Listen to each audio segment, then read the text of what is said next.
Ele olha para aquela situação, ele diz, o plano de Deus é esse, não há como frustrar esse plano, o Senhor assim quis, o Senhor assim o quis, Ele decretou isso, eu tenho que me render a isso. Jacó, vem aqui.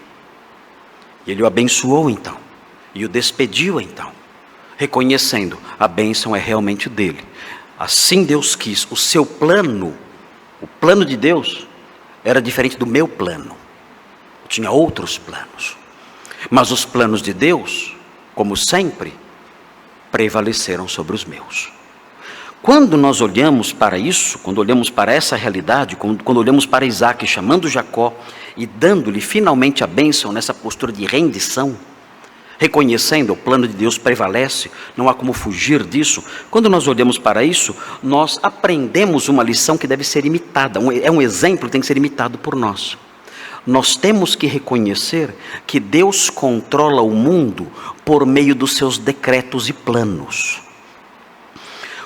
O meio evangélico, o meio cristão atual, é um meio, é um contexto cujo pensamento é bastante desfigurado pelos ensinos dos falsos mestres, que não estão atentos para as lições claras das Escrituras. E nós passamos a entender ou ter alguma percepção aí, nesse campo, de que o mundo, as coisas caminham aos trancos e barrancos. As coisas acontecem de forma desordenada, sem rumo nenhum. E Deus, então, lá no céu, fica lá sentado no seu trono, meio que desesperado, gritando, por favor, não façam essas coisas, onde isso vai parar? É como se fosse assim. E isso não é verdade. Nós temos que aprender que o mundo todo é controlado por Deus por meio dos seus planos e decretos. Hoje pela manhã, conversando com os irmãos da classe de novos membros, tivemos hoje uma aula sobre teontologia, os atributos de Deus. Nós comentamos ali dizendo que existem doutrinas que os cristãos esqueceram. E esquecendo essas doutrinas, o cristianismo moderno se tornou apenas uma caricatura, algo desfigurado, que não é cristianismo. E as doutrinas que foram esquecidas pelos cristãos de hoje, por culpa dos falsos mestres, dos pastores despreparados, as doutrinas que foram esquecidas foram as doutrinas da soberania de Deus. Conectada a isso, a doutrina da providência divina, que mostra que Deus controla cada aspecto da vida e da história. Deus controla tudo, cada gota de chuva que cai, cada pássaro que morre, os dias da nossa vida, tudo. Deus controla o número de fios de cabelo que há na nossa cabeça, Ele controla tudo. É a sua providência, a sua administração, o seu controle de cada aspecto da realidade que nos cerca. E além disso, além dessas duas doutrinas, a soberania de Deus e a sua providência, nós também esquecemos, nós não temos aprendido mais sobre os decretos divinos.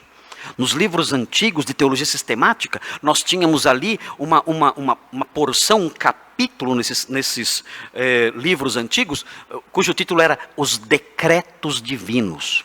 E nós estudávamos, enquanto alunos de teologia, nós estudávamos os decretos divinos, aprendendo que Deus rege a história individual e universal por meio dos seus planos eternos, seus planos traçados lá atrás na eternidade. E Ele agora governa o mundo através dessas coisas. Ele faz todas as coisas, diz o apóstolo Paulo em Efésios, segundo o conselho da sua vontade, ou seja, segundo os seus decretos eternos, estabelecidos antes da fundação do mundo.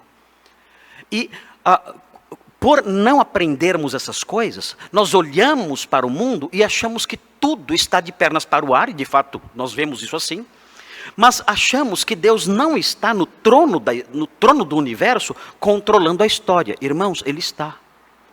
Ele está controlando a história, e Ele está realizando os seus planos, mesmo em meio a todo esse caos, e nunca foi diferente. Sempre a história da redenção, a história do mundo, a história universal, sempre foi marcada por esse caos completo, mas isso nunca significou que Deus não está no trono da história controlando todas as coisas. Quando nós estudamos o livro do Apocalipse, uma grande porção, talvez a porção maior do livro do Apocalipse, seja uma porção caótica. Nós lemos o Apocalipse e são pragas sobre pragas, destruições, mortes, coisas horríveis acontecendo, terremotos, cataclismas assustadores. Mas antes da narrativa, se os irmãos observarem o livro do Apocalipse, antes da narrativa desse quadro caótico e cataclísmico, antes disso, nós vemos a figura de Deus sentado no seu trono. Por que o autor bíblico faz isso? Porque antes de narrar toda aquela tragédia que se abate sobre todo mundo, porque ele mostra o quadro de Deus no céu sentado no seu trono. Por quê? Porque ele quer nos ensinar uma lição. Olha, está dizendo, olha, não importa o grau de caos que recaia sobre a humanidade. Não importa o quanto a história humana pareça estar desajustada e tudo desabando. Não importa. Vocês verão agora na leitura do Apocalipse, vocês verão um caos em todos os níveis, nunca visto em toda a história pregressa, em toda a história da humanidade. Vocês verão isso agora, mas lembrem-se, antes de olhar para esse quadro, lembrem-se, há um outro quadro celeste, Deus sentado no seu trono de glória. E nós não podemos perder de vista isso. Deus está sentado no seu trono de glória, controlando todas as coisas, dirigindo todas as coisas, e nós não podemos frustrar os seus planos. Jacó era o homem que deveria ser abençoado. Isaac se rendeu a isso.